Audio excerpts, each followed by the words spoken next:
தமிழ் கேட்கும் அனைத்து நல்ல உள்ளவங்களுக்கும் வணக்கம். இது உங்கள் ஃபாஸ்ட் ட்ராக் பைபிள் வித் பெஞ்சி. இப்போ நம்ம பார்த்தீங்கன்னா மார்க் எழுதின சுவிசேஷத்தை தியானிச்சிட்டு இருக்கோம். மார்க் எழுதின சுவிசேஷம் 5வது அதிகாரத்தை இன்றைக்கி நம்ம பார்க்க போகிறோம். 5ஆம் அதிகாரம் பார்த்தீங்கன்னா அநேக அற்புதங்கள் இயேசு கிறிஸ்து எவ்வளோ வல்லமை உள்ளவராக இருந்தார்ன்றதை காமிக்கிறதா இருக்குது. பார்த்தீங்கன்னா ஆரம்பத்துலேருந்து பார்த்தீங்கன்னா பிசாசை பிடிச்ச ஒரு மனுஷன்லேருந்து அதுக்கப்புறம் ஒரு சின்ன மரித்து போன பிள்ளையிலேருந்தும் ஒரு பெரும்பாடு உள்ள ஸ்ரீயை குறித்தும் நம்ம பார்க்க முடியுதுங்க. முக்கியமாக இந்த அதிகாரத்தில் இயேசு கிறிஸ்து எந்த அளவுக்கு அநேக விஷயங்கள் மேலே அதிகாரம் வச்சுருந்தார் அப்படின்றத ரொம்ப அழகாக பார்க்க முடியுதுங்க. இந்த அதிகாரம் தொடங்கும் போதே பார்த்தீங்கன்னா இயேசு கிறிஸ்துவும் அவருடைய சீசர்களும் பார்த்தீங்கன்னா அந்த நதியை கடந்த அக்கறைக்கு வந்ததுக்கு அப்புறம் பார்த்தீங்கன்னா அங்கே ஒரு மனிதன் வேகமாக அவர்கிட்ட வராரு. என்னன்னு பார்த்தீங்கன்னா அந்த மனுஷன் கல்லறை மத்தியில் தான் வாழ்ந்துட்டு இருக்கான். அந்த மனுஷன் பார்த்தீங்கன்னா யாராலையுமே கட்டுப்படுத்த முடியல. அவன் விலங்குகளால் அதாவது சங்கிலியால் கட்டி போட்டிருந்தாலும் அவன் ரொம்ப வலிமை உள்ளவனாக இருந்தால் அது எல்லாத்தையுமே எடுத்து போட்டுட்டு துணி இல்லாமல் எல்லா பக்கமும் ஓடிட்டு இருந்தான். மக்கள் எல்லாம் அவனை பார்த்து ரொம்ப பயந்தாங்க. ஏன்னு பார்த்தீங்கன்னா இந்த மனுஷன் நைட்டு பகலை பார்த்தீங்கன்னா ரொம்ப கத்திக்கிட்டு இருப்பான், தன்னைத்தானே ரொம்ப அட்டாக் பண்ணிக்குவானா. இதை இயேசு கிறிஸ்து தூரத்துலேருந்து பார்த்த உடனே அவன்கிட்ட அவன் இயேசு கிறிஸ்து கிட்ட ஓடி முழங்கால் படிட்டு கேட்குறான், இயேசுவே எங்களை எதுவும் பண்ணிடாதீங்க அப்படின்னு சொல்லி கேட்குறான். யார் கேட்குறது பார்த்தீங்கன்னா அவங்களுக்குள்ளே இருக்க பிசாசு ஃபுல்லாக கேட்குது. இயேசு கிறிஸ்து அப்படியே பொறுமையாக அவன் பேர் என்னன்னு சொல்லி கேட்குறேன். அப்போ பார்க்கும்போது அந்த மனுஷன் சொல்கிறான், நாங்கள் அநேகராக இருக்கோம்னு சொல்லி ஒரு பேரையும் சொல்கிறாங்க. அவனுக்குள்ளே இருக்கிறது ஒரு பிசாசு இல்லை, நிறையா பிசாசு அவனுக்குள்ளே இருக்குது. ஸோ இதை பார்க்கும்போது என்ன தெரியுதுன்னா அந்த உள்ளே இருக்க பிசாசுங்கள் எல்லாத்துக்கும் இயேசு கிறிஸ்து யாருன்றது அந்த புரியுது. அவருக்கு நம்ம மேலே அதிகாரம் இருக்குன்றது பிசாசுங்களுக்கே புரியுது. உடனே அதுங்க கெஞ்சுதுங்க, எங்களை இங்கேருந்து துரத்திடாதீங்க, எங்களை அந்த பண்ணி கூட்டத்துக்கிட்டே அனுப்புங்க அப்படின்னு சொல்லி தூரத்தில் ஒரு பண்ணி கூட்டத்தை காமிக்குதுங்க. இயேசு கிறிஸ்து அப்போ சொல்கிறாரு, சரி அங்கே போயிருங்க அப்படின்னு சொல்லிடுறாரு. உடனே அந்த பிசாசுங்க எல்லாம் அந்த மனுஷனை விட்டு அந்த பண்ணி கொடுத்துக்கிட்ட போது கொஞ்ச நேரத்துலேயே அந்த பண்ணி எல்லாம் அந்த லேக்கில் இறங்கி எல்லாம் மூழ்கியும் செத்து போகுதுங்க. இதை பார்த்த மக்கள் எல்லாம் ரொம்ப ஷாக் ஆகிடுறாங்க. ஏன் அந்த மனுஷன் எவ்வளோ மோசமாக இருந்தவன் இப்போ சாந்தமாக உட்காந்துட்டு இருக்கான், துணி போட்டிருக்கான், அவனுடைய மூளையை அவன் யூஸ் பண்ணுறான், அதாவது கான்சியஸோடு இருக்கானா பார்த்துக்கோங்களேன். இதை பார்த்த உடனே மக்களுக்கு ஒரு பக்கம் ஆச்சரியமாக இருக்குது, இன்னொரு பக்கம் அந்த பண்ணிலாம் விழுந்ததுக்கு தான் பயமாக இருக்குது. உடனே அந்த மக்கள் இயேசு கிறிஸ்து அங்கேருந்து போக சொல்லி வேண்டிக்கிறாங்க. அந்த மனுஷனும் சுகமான அந்த மனுஷன் இயேசு கிறிஸ்து கூட வரட்டுமான்னு சொல்லி கேட்கும்போது இயேசு கிறிஸ்து சொல்கிறாரு, இல்லை நீ உன் வீட்டுக்கு போய் உனக்கு நடந்ததை எல்லாத்தையும் சொல்லு அப்படின்னு சொல்லும் போது அந்த மனுஷன் எல்லாருக்கிட்டையும் போய் தனக்கு நடந்த எல்லா விஷயத்தையும் ரொம்ப சந்தோஷமாக சொல்லிகிட்டு இருக்கான். அவனுக்கு எப்படி சுதந்திரம் கிடச்சிச்சு அப்படின்றத அழகாக சொல்லிட்டு இருக்கிறத நம்ம பார்க்க முடியுது. ரெண்டாவது பார்க்கும்போது இதை நம்ம பார்க்கும்போது இயேசு கிறிஸ்து திரும்பி படகுல ஏறி வரும்போது அநேக கூட்டம் அவரை பின்தொடர ஆரம்பிக்குது. அதுக்கு மத்தியில் ஒரு மனுஷன், அதாவது ஒரு முக்கியமான பொறுப்பில் இருக்க ஒரு மனுஷன், அவன் அந்த மனுஷன் இயேசு கிறிஸ்துவோடைய காலில் விழுந்து ஒன்று கேட்குறான், என்னுடைய பொண்ணு ரொம்ப முடியாமல் இருக்கா, கொஞ்சம் நீங்கள் உங்களுடைய கரங்களை வச்சிங்கன்னா கண்டிப்பாக என் மகன் சுகமாயிருவா அப்படின்னு சொல்லி அவன் நம்பி கேட்குறான். அப்போ இயேசு கிறிஸ்து அந்த இடத்துக்கு போகிறாரு. அநேக கூட்டங்களும் பார்த்தீங்கன்னா அவர் ரொம்ப நெருக்கிட்டு போகுது. அந்த நேரத்தில் உடனே இயேசு கிறிஸ்து ஏதோ ஒரு விஷயத்த உணர்றாரு. என்னென்னு பார்த்தீங்கன்னா அவருக்குள்ளே இருக்க பவர் வெளியே போகிறத உணர்றாரு. அப்படி பார்க்கும்போது யார் அதை உடனே கேட்கணுன்னு சீசர்கள்லாம் சொல்கிறாங்க, இயேசுவே நீங்கள் பாருங்கள் உங்களை சுற்றி எவ்வளோ பேர் இருக்காங்க, அதில் யார் உங்களை தொட்டா நீ எப்படி நான் உணர முடியும் அப்படின்னு சொல்லி கேட்கும்போது அந்த பொண்ணே முன்னாடி சொல்கிறாரு.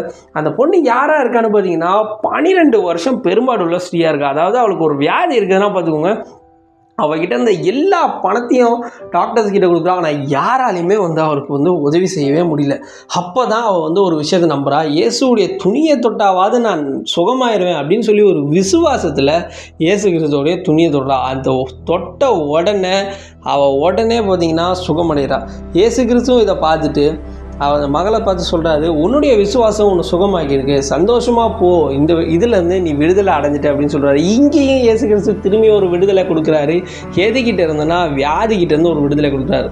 பார்த்தீங்கன்னா அந்த மகளுடைய விசுவாசம் அந்த மகளை கண்டிப்பாக பார்த்தீங்கன்னா சுகமாக்கி இருக்கிறத நம்ம பார்க்க. மூணாவது அப்படியே அவர் தொடர்ந்து எங்கே போயிட்டு இருந்தாருன்னா அந்த அதிகாரியுடைய பொண்ணு உடம்பு சரியில்லாமல் இருக்கிறத பார்க்க போயிட்டு இருக்கும்போது அந்த கூட்டத்தில் ஒருத்தர் வேகமாக ஓடி யாருன்னா அந்த எஜமானுடைய வேலைக்காரன் சொல்கிறான், உங்களுடைய பொண்ணு மரிச்சு போயிட்டாங்க, போதகரை தொல்லை பண்ணாதீங்க அப்படின்னு சொல்கிறான். உடனே இயேசு கிறிஸ்து இதை கேட்டவனு சொல்கிறாரு, பயப்படாத, என்னை நம்பு அப்படின்னு சொல்கிறாரு. அப்படின்னு சொல்லிட்டு அவங்க தொடர்ந்து போகிறாங்க. அந்த வீட்டுக்கும் போயிடுறாங்க. இயேசு கிறிஸ்து எல்லாரும் அழுகிறத பார்த்துட்டு அவர் சொல்கிறாரு, நீங்களாம் ஏன் அழுவுறீங்க, ஒன்றும் அந்த குழந்தை சாகலை, அவள் தூங்கிட்டு இருக்கா அப்படின்னு சொல்கிறாரு. உடனே மக்களெல்லாம் சிரிக்க ஆரம்பிச்சிட்டாங்க, யாரில் அவர் இப்படி ஜோக் பண்ணிகிட்டு இருக்காரு, செத்து போயிடுச்சு, இதுக்கப்புறம் எதுவும் இல்லை அதுனா. ஆனால் இவர் பார்த்தோன்னா தூங்கிட்டு இருக்காங்கன்னு சொல்கிறாங்க. உடனே அவர் போகிறாரு இயேசு கிறிஸ்து, அந்த குழந்தைய கையை பிடிச்சி தூக்கி தலித்தாவும் சொல்கிறாரு. அப்படின்னா சின்ன பிள்ளைய எந்திரி அப்படின்னு சொல்கிறாரு. அப்படி சொன்ன உடனே அந்த பொண்ணு எந்திரிக்குது. எல்லாரும் பார்த்தீங்கன்னா அப்படியே ஷாக்காகி நிற்கிறாங்க, ரொம்ப வியந்து போகிறாங்க. அவனுடைய அப்பா அம்மா எல்லாரும் ரொம்ப வியந்துடுறாங்க. அதுக்கப்புறம் இயேசு சொல்கிறாரு, அவளுக்கு எதாவது சாப்பிட கொடுங்க அப்படின்னு சொல்லிட்டு இதை பற்றி யார்கிட்டையும் சொல்லாதீங்கன்னு சொல்கிறாருங்க.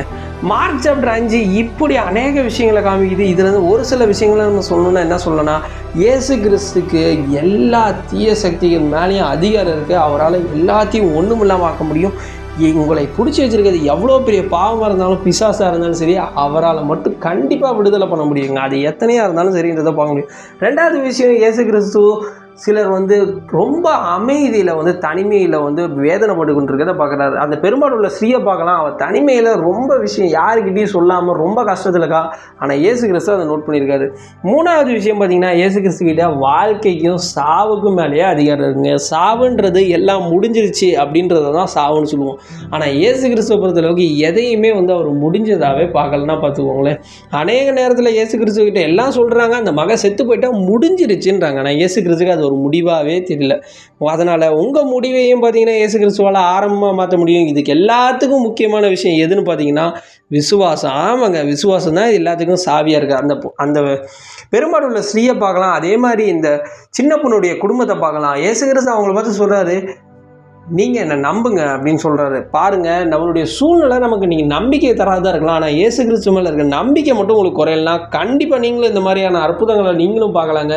எவ்வளோ ஒரு அற்புதமான சாப்டரில் இயேசு கிறிஸ்து தன்னுடைய அதிகாரத்தையும், இயேசு கிறிஸ்து தன்னுடைய அன்பையும், இயேசு கிறிஸ்து தன்னுடைய பொறுமையையும் ஒரே நேரத்தில் காமிக்கிறேன்னா பார்த்துக்கோங்களேன்.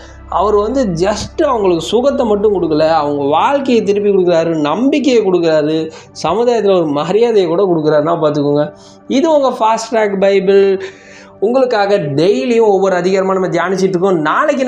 நாளைக்கு உங்களை புது அதிகாரத்தோடு பார்க்குறேன். அது வரையும் இந்த அதிகாரத்தை கேளுங்க. உங்கள் வேதவசனன்றது வாழ்க்கையில் அப்ளை பண்ணும்போது சூப்பராக இருங்க. அதனால் இன்னையிலேருந்து நீங்கள் எவ்வளோ சூழ்நிலையில் போனாலும் சரி, உங்கள் நம்பிக்கை இழந்துடாதீங்க. இயேசு கிறிஸ்துவால் எல்லாத்தையும் மாற்ற முடியும்னா பார்த்துக்கோங்களேன். உங்கள் முடிவு அப்படின்றத அவர் ஆரம்பமாகவே மாற்ற முடியும்.